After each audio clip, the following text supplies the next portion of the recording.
a very long session, and now the big thing was last couple days was working on the things that we need to address. I did think we competed. I thought we competed very well. You see that team obviously is very talented with a tight game with Creighton last night, and a team that poses a lot of problems with 5 guys out there that can knock down a shot.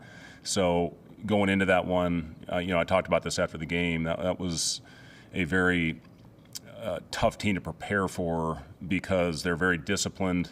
They shoot a ton of threes, and they can get going like they did in the second half. Even when we got up 15, they made the run on us and made it a game, and then I'm proud of the guys the way they finished. I thought we really executed down the stretch, and a lot of that had to do with stringing together stops. So, now the big thing moving forward here, the challenge on Saturday, it's a very athletic team. It's a team that was 15th in the country in transition a year ago. We have to do a great job getting back and trying to limit easy baskets early in that game so they don't get confident on us. But, it's good to learn from a win. And believe me, everybody that's in our position right now has plenty to learn, especially from these early season games. But, proud of our guys for the way they finished that game for sure. What were some of the focus points during that film session that you really wanted to kind of hammer home? Yeah, just, we have to continue to do a better job blocking out consistently. And we chart every single one of them in practice. We do block-out drills every day, and I do think our guys have carried that over. We've had a really good week on the glass, and we ended up, I think, out-rebounding that team by 10. But they run a very unique system where they crash everybody. They run to the back and try to get long tip-outs. First half, we talked about it the other night, we give up 15 second chance. That's really what kept them in it. 15 of their 36 were second chance, and then we gave them 0 in the second half, and that's what allowed us to pull away on a couple of different stretches. The other thing is developing a killer mentality and finding a way when you get up 15 to hopefully push that thing up to 25 or 30, not letting it get back down under 5, and that's what happened. So, again, adversity, I thought we handled it pretty well. For the most part, that continues to be something that I think we all worry about in this business is how you're going to handle that, because it's going to hit you every time you step on the floor. But I thought we did a solid job with handling adversity the first time we played. Developing that killer mentality, is that just a mental thing, or is there a way you train that? Yeah, you just try to put them in as many adverse situations as you can in practice and see how they handle it. Some days is better than others. It's easy to go out there and beat your chest and rah your teammate when things are going well. The challenge is how you're going to do when a team's going on a run against you. And for the most part, even when they went on their run the other night, I thought we stayed together. They were very attentive in the huddles. There was eye contact. So those are the things you look for. We've had 2 tough days of practice. Today was almost a game-type load, a lot of scrimmaging, a lot of getting up and down because of all the things that we still need to get better at. But tomorrow we'll lighten it up and hopefully get our legs fresh for this game on Saturday, because it's going to be a fast-paced, high-energy game, and we need to stay together for 40 minutes. How beneficial is it to face an opponent like Rio Grande Valley that really has no interest in shooting inside the three-point line, and then going against a team like this that's going to be transition and a lot of mid-range games, just 2 contrasting styles? It is, yeah, and they we've had great looks. I've been really pleased with the 3 opportunities that we've had so far with Utah, with Grand Valley, now with UT Rio Grande, of giving us 3 really good looks of what we're going to see as the season progresses, especially in league.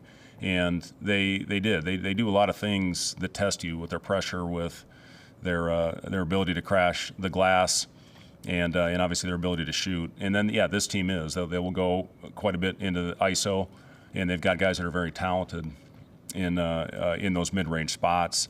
Reggie Theus obviously has been doing this a long time at every level. I worked with Reggie in Minnesota when he was in the coaching staff and I was in the front office, so I think the world of him, and he's going to have these guys prepared.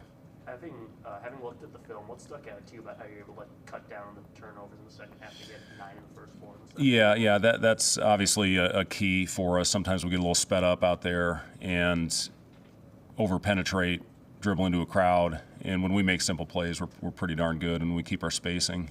And first half I thought we just got in there a little bit too deep. We had a couple, I didn't think Juwan's charge was right, and the referee admitted to me that he missed it, and then Burke's travel in the second half where he stepped on the guy's foot, and one called a foul, one called a travel. So I think for the most part we did a solid job at taking care of the ball, but we talk every day about valuing possessions, getting a good quality look on the board. And again, when we make simple plays, we're a pretty good team.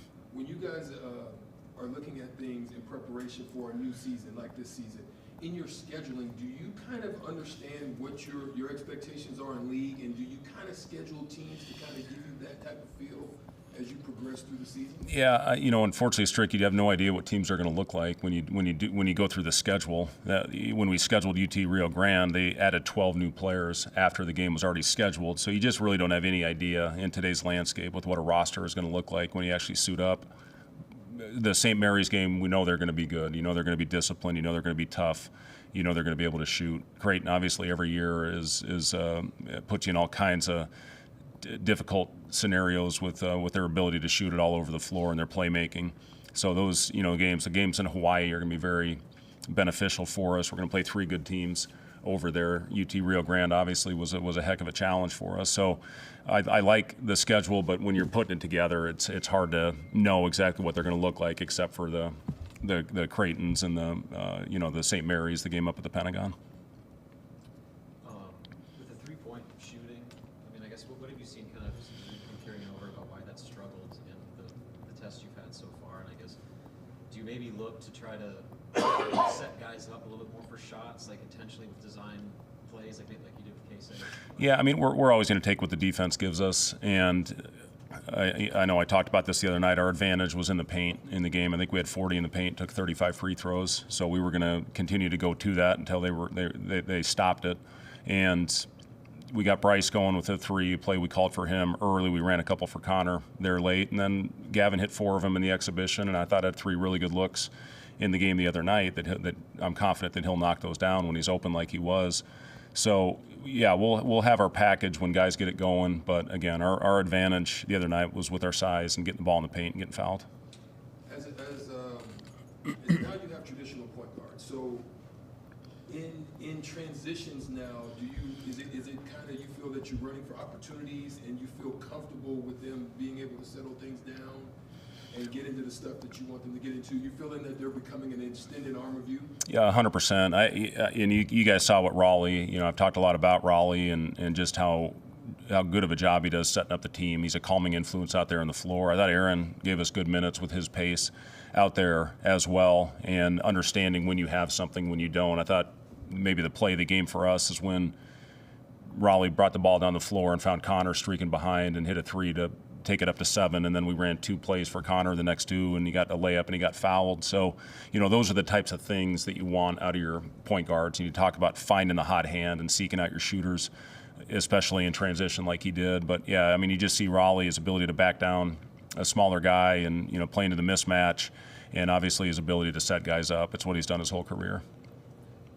How did Sam and Andrew come off their returns? Yeah, they're doing fine. They both are still rusty. I think you saw some of that, but Andrew gave us a nice lift offensively in that first half. Defensively, still, got to get back to who he was. I thought he made some mistakes out there in that end, but he gave us a heck of a lift offensively, and it's good to get easy baskets. And I think he scored 6 straight out there before he was sucking all the oxygen out of the gym. So, but yeah, Andrew's talented. Sam, obviously, we finished a lot of games with him last year, and we put him in to help finish the other night with his ability to get stops and always be in the right spot defensively. How much of an issue is conditioning right now, especially with your bigs? Yeah, we still need to get better, and those guys are in there doing extra right now. We do extra work with them pretty much every day. With Andrew, I thought was in really good shape before he went down with the concussion, where he wasn't able to do anything.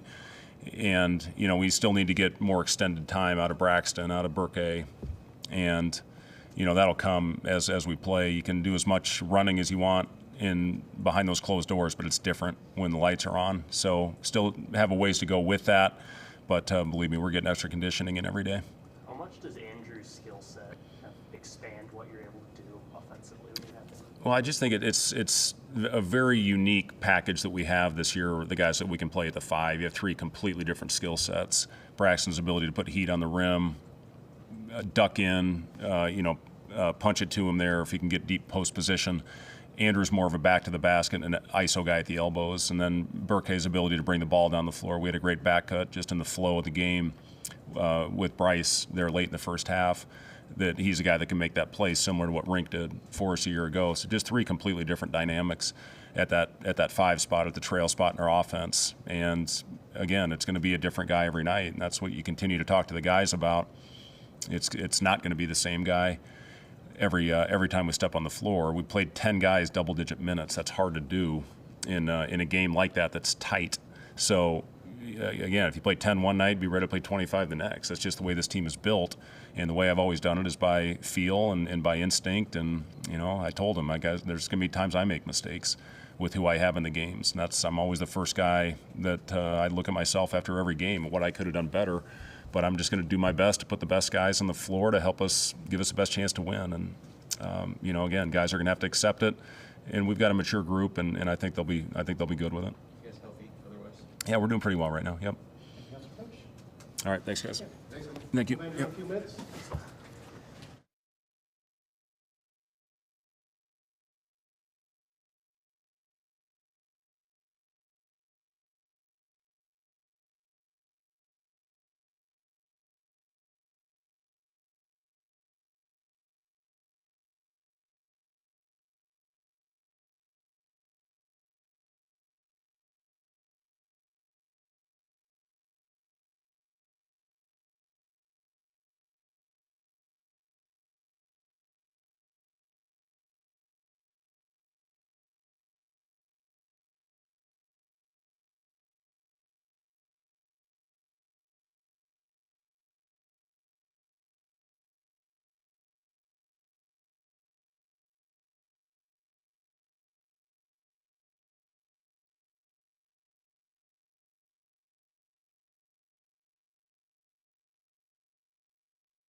Andrew, how did that game go? How was your first kind of taste of playing for Nebraska and that experience? Oh, I mean, it was awesome. I mean, I always heard about the fans, and when I got out there in front of them, and it was even better to play in front of them. So I thought it went pretty well. Definitely some things we can clean up, but that just comes with it, the first game of the year. So I thought it went pretty well. Obviously some things we can work on, but nothing we can't fix. How confident were you just leading up that you'd be able to play? I think Fred said you got cleared the morning of. How sure were you that you were going to be able to be out there? Yeah, I was pretty confident going in a couple of days before that because I was feeling pretty good. And the last 2 steps of the process were really just live drills you have in practice. So I knew if I got those 2 practices out of the way, I would be just fine. And then I was feeling good going into it, and then going into the game. And when I got into the game, I felt just fine, like my normal self. So it was good. Connor posted the video of how bad your concussion. Yeah. How bad were you? I mean, were you in pretty rough shape there for a while? Yeah. So it happened, and then I got double whiplashed into the back of underneath the hoop, and that didn't feel good at all. And then I remember it hit, and then I couldn't open my eyes for like I don't know. It felt like forever because I was trying to fight to get them open, but I couldn't get my eyes open there for a little bit. And then me being me, I insisted that I was fine. And then our trainer must have known right away that I wasn't that good. Apparently I was weaving back and forth when we were walking back to the training room. So I was pretty shook up there for a little bit, but we came back from it. How much did that time off, just impact your conditioning, just not being able to do anything, like just getting back into game shape and then jumping right back into it? Yeah, it's especially tough because I was feeling like I was in a pretty good game shape right away, right after the Utah scrimmage. I felt like I was sitting in a pretty good place, and then taking those weeks off. I mean, we do as many conditioning drills as we can while I'm off, but nothing can really translate to game contact, speed, and that conditioning of it. So, I mean, definitely the game on Monday was a wake-up call for me. So, it wasn't terrible, but I definitely got a feeling that I was out for a little bit when I was in the game for a while. So I think we've been working on that a lot this week and just getting back into game shape and doing a lot of more up and down drills. So it's helped a lot. What were you able to do in practice as you kind of ramp things back up? From the concussion? Yeah. Mostly we did a lot of. So it started out we only went to a certain amount of workload I could do. I mostly did a lot of post drills and a lot of running up and down. Nothing really too crazy right away, and then we did a lot of full court, just one-on-0 stuff, and that worked a lot for me. And then trying to keep my conditioning up a little bit, and then towards the end we did 5-on-0 a lot, so I had other people out there, and then we doing 5-on-5 to just get me back into it a little bit. So yeah. How's that dynamic of the front court, especially at the 5 spot, gone so far when you have 3 players that do such different things? I guess how have you maybe helped each other grow, and then I guess how's that the approach to rotation when it can be a different guy in the game depending on the matchup? I mean, it's really nice because we all get along with each other. We all like to see each other succeed. So, like when we have BK in there and BK's out there doing his thing, BK's more of a passer. He's a pass first type of guy, and he's one of those guys that you like to play around, but he's a different player than like playing with Brax, and a different player than like playing with me too. So I feel like it also helps our guards out a little bit. They can, like when we have BK in there, he's more of a stretcher, like he can stretch the floor, so that helps our team a lot. And I think just having a guy like Braxton in there too, he's just a force on defense. He can guard the rim. You can't get around him. So having him in there as a defensive presence as well, makes everybody kind of just feel better when they're on the defensive end as well, because they know you have that big anchor back there behind you. So, I feel like we just got a very well rounded out group of guys that can do a lot of different things. Do you think going against Braxton in practice was going to prepare you for what you're going to see in the Big Ten? Yeah, definitely.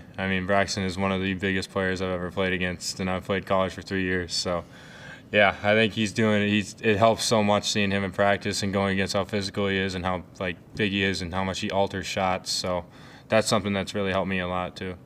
What have been the adjustments for you coming from North Dakota State, and now you're at a Big Ten program? Just what's that transition been like? What's been different?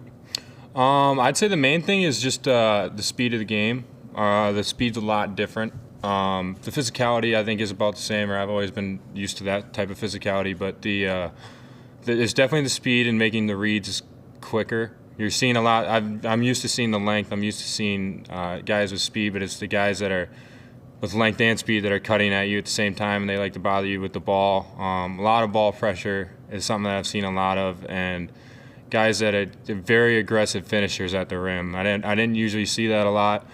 I usually saw guys that would kind of just fall off you when they ran into the rim, and these guys that I've played so far are just very aggressive when they come towards the rim. So that's been a change for me, seeing that. And then, I mean, not a lot, but it's just like the little tiny details, things that are a lot different that you just need to kind of switch or focus on. Hey Andrew, we've seen what you can do in the post game, but perimeter-wise, like how much do you do that in practice, and do you think we'll see some of that during games? Yeah. I shoot a decent amount in practice. That it's whether or not I feel where I have the matchup at. Usually I like to see if I have a guy that I feel like I'm bigger than, stronger than, I want to take him right in the post because I know I can score 9 times out of 10 down there. And then if I take him out on the perimeter, I usually like hopefully it's a bigger, slower guy that I can get a shot up over. So, I mean, I haven't seen that yet, and I was kind of just working towards my strengths in that game. And I was going to something, especially coming off of the concussion, I wanted to go something right back to where I was used to, which was right on the block. So, yeah, you'll definitely see more of me on the outside, but for that game, it was mostly me just kind of going back to my roots a little bit.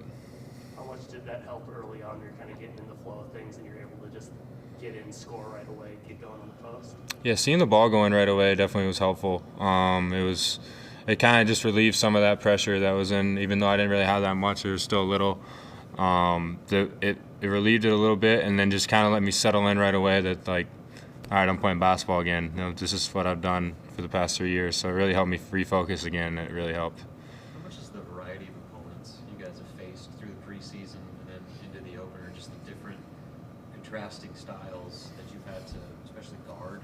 How much has that just kind of benefited you guys in just adjusting to pretty much everything? I think it's helped a lot. I mean, we've had Utah we played. They were a big team. They were a very big team, and they were physical. And then the team we just played, Texas Rio Grande Valley, I mean, they just put up a fight with Creighton last night, and you can see why we were a little worried going into that game. I mean, they were physical. They were a crash all team. They really tested our box outs, which is what we've been working on this week. So, I mean, just helping, both teams we played have exploited some things that we didn't really know were that big of problems, but then when we play them, we see that there are some problems there. And, I mean, it definitely helped us zone in on those, and once we've zoned on in those little details, we feel like we're getting a lot better so far. What sticks out to Bethune-Cookman? For what? What sticks out about Bethune-Cookman? Bethune-Cookman? A lot is they don't really seem like they have a lot of rules. They kind of go around and they play their style. I mean, they have a lot of good players on their team, but they seem a little independent, which is early in the year, which you tend to see a lot. So, I mean, it seems like they're independent, but they're a very fast transitioning team. They're in transition all the time, and that's where they get most of their offense. So I think stopping their transition offense is a big part of us in that game. Your coach talks about developing a killer mentality when you're up 15, taking the thing to 25. I guess, what does that mean to you? What is having a killer mentality? I mean, it's really just not letting off the aggression that you had from the start. I think, for me, I think it's something that you can't stop and relax just because you see that you're up by 12, which is what happened to us a little bit in the Grand Valley game. They were coming back, and we were a little relaxed, and they snapped right back at us. So that's something that we definitely saw that game too. So that's something we've been cleaning up. It's 40 minutes. You play all 40 minutes hard. So we have enough guys on our team. We have a really deep teams that can play. So if you get tired, you can kind of come out. But the one thing we can't do is let off the gas, and that's something that I think we will be a lot better at. Anything else for Andrew? Thank you. Hey. Wilson. Andrew. So I wanted to introduce myself. I'm from Minnetonka. Oh, you are? I know you're a Minnesota guy. Yeah. Tonka. Yeah. No, I saw when you.